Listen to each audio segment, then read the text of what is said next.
Set हो गया क्या? ले ले ले दीदी देखो लो कपाल ऑन कर लियो। अरे अरे धक्के ना मारो, अच्छे से मारो, धक्के ना मारो भाई।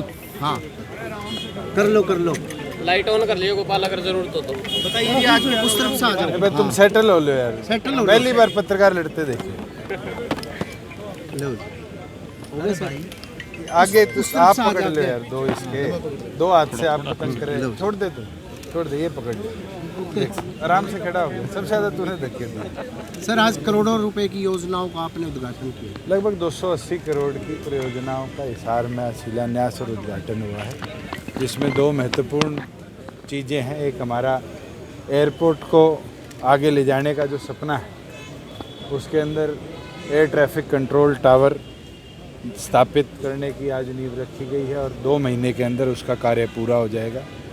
जो हमारा टर्मिनल एग्जिस्टिंग बिल्डिंग है, उसको 200 पैसेंजर की कैपेसिटी की बनाने के लिए आज फाउंडेशन रखी गई है और 3 महीनों के अंदर टारगेट लिया गया कि 15 मार्च से पहले उसका कार्य भी हम संपन्न कर लेंगे। उसके साथ जो नई एयरपोर्ट अथॉरिटी की गाइडलाइंस आई थी, जिसके अंदर रनवे के साथ हमें प्लिंथ बनानी पड़ेगी, उसी कारण 4 महीने हमारा प्रोजेक्ट डिले हुआ नई गाइडलाइंस के लिए। उसकी भी आज फाउंडेशन रख दी गई है और अप्रैल 1 तारीख 2024 की जो होगी, उससे पहले वो कार्य भी संपन्न होगा। मैं मानता हूँ कि जो सोच के साथ इस एविएशन हब को हम बना रहे हैं, अप्रैल के महीने में हम इसको फंक्शनल कर देंगे। जो लोग धरने पे बैठे थे और जिनकी मांग थी बहुत लंबे समय से, विधानसभा में भी कई बार बात उठी कि तलवंडी राणा धासू की जो एग्जिस्टिंग सड़कें बंद हुई थी, उसके लिए भी आज ऑल्टरनेट सड़क फॉरेस्ट से हमारे पास आ गई है और उसका फाउंडेशन आज रख दिया है।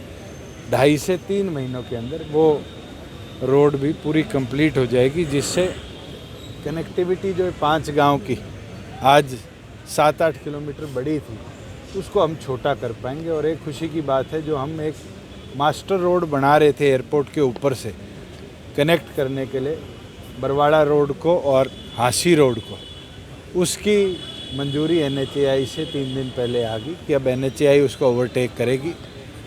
विद इन अ वीक हम वो जो परचेज लैंड है वो NHAI को हैंडओवर कर देंगे और NHAI उस पर आगे की जो कार्रवाई है वो शुरू करेगी एक्विजिशन की और कंप्लीशन की। मेरा ये मानना है कि वो कनेक्शन होते ही अपने इस पूरे इलाके को एक रिंग रोड की कंप्लीशन के लगभग हम कनेक्टिविटी दे पाएंगे। सर, उसके साथ साथ हमारे PWD के 3 हफ्ते ऑफिस हिसार में चला करते थे, जिसमें क्वालिटी कंट्रोल का एक अलग दफ्तर था, इलेक्ट्रिकल का अलग था, मैकेनिकल का अलग था। आज निर्माण सदन के लिए शिलान्यास कर दिया गया और कंसोलिडेटेड पूरा इंफ्रास्ट्रक्चर हिसार जिले का एक ही 6 मंजिली बिल्डिंग में बैठेगा। लास्टली जो हमारे रेस्ट हाउस था हिसार का, इसके अंदर रूम्स की बड़ी किल्लत रहती थी और बारी बारी मांग करी जाती थी कि गुड़गांव और पंचकुला के तर्ज पर हिसार के अंदर भी आधुनिक रेस्ट हाउस बनाया जाए। आज 50 कमरे से ज़्यादा की कैपेसिटी, 2 कन्वेंशन हॉल, 3 लॉन्ज और साथ में अलाइड इंफ्रा सारा मिलाकर आज हमने उसकी भी नींव रखी है और मैं मानता हूँ कि विद इन अ वीक हम उसका काम भी शुरू होगा। सर, अभय चौटाला ये कहते हैं कि 2 बेचारे राजस्थान में गए थे, उनकी चाबी खोकर आ गए, ना उनका खाता खुला ना आगे खुलने वाला है हरियाणा। मैं तो आज भी कहता हूँ बेचारा हूँ, मर क्या आ रहा हूँ मैं। ना तो जिस समय इंडियन नेशनल लोकदल से बाहर निकाला था तब हम हारे थे, ना आज हारे। हमने दम तो दिखाया, राजस्थान में गए, 13 जिलों में पार्टी को खड़ा किया, 60,000 वोट लिए। उन लोगों से ये तो पूछो, 3 विधानसभा में गए, 3 अलग अलग लोगों के लिए, एक बीजेपी के उम्मीदवार के लिए, एक कामरेड के लिए और एक निर्दलीय के लिए, और ऐसे शुभ कदम लगाए राजस्थान में, तीनों राय है। तो बेचारे तो 3 आरणीय हैं, मैं नहीं हूँ जिनके लिए वो प्रचार में। 2024 को लेकर तैयारियां कैसी? लोकसभा चुनाव आपको लगता है कि इसका असर आने वाले चुनाव में देखने कि राजस्थान के चुनाव किस तरह रहे और ख़ास तौर पर जो हरियाणा के एडजॉइनिंग सीट्स के नतीजे हैं, उनको आंकने की ज़रूरत है। मुझे नहीं लगता कि उदयपुर जोधपुर, जैसलमेर, बाड़मेर, उन सीटों का इम्पैक्ट यहाँ पड़ेगा।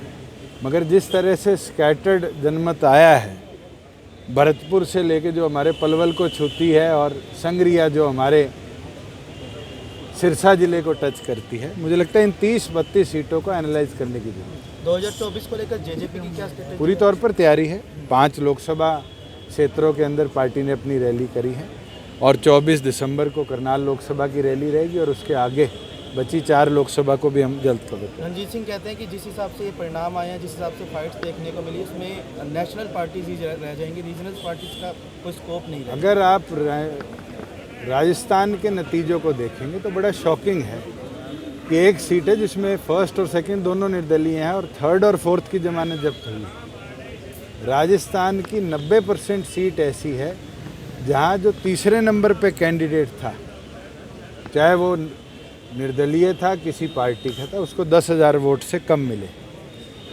अधिकतम ऐसी सीट्स रही हैं, चाहे हमारे यहाँ राजगढ़ की सीट है, बसपा जीती। बसपा और कांग्रेस का जो अंतर था वो 25,000 का है।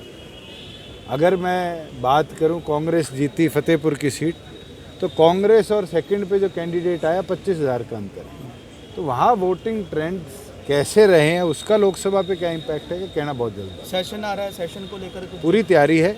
14 तारीख को बीएसी है, बीएसी तय करेगी कितने दिन का सेशन चलेगा। लोकसभा चुनाव मगर उसके अंदर अधिक ऐसे महत्वपूर्ण हम बिल्स भी लेके आएंगे और पूरी तौर पर तैयारी के साथ भी जाएंगे कि विपक्ष के सवाल हों। कैसा बिल आ सकता है? बिल क्या हो सकता है? आप रुक तो जाइए, बीएससी मंजूरी देगी उसके बाद ही बताएंगे। सर, लोकसभा चुनाव जेजेपी बीजेपी मिलकर लड़ेगी? अभी या तो अलग मुझे कोई लड़ेगी? संशय नहीं है और तो भविष्य बताएगा। 75% आरक्षण वाले को लेकर सुप्रीम कोर्ट जाएंगे।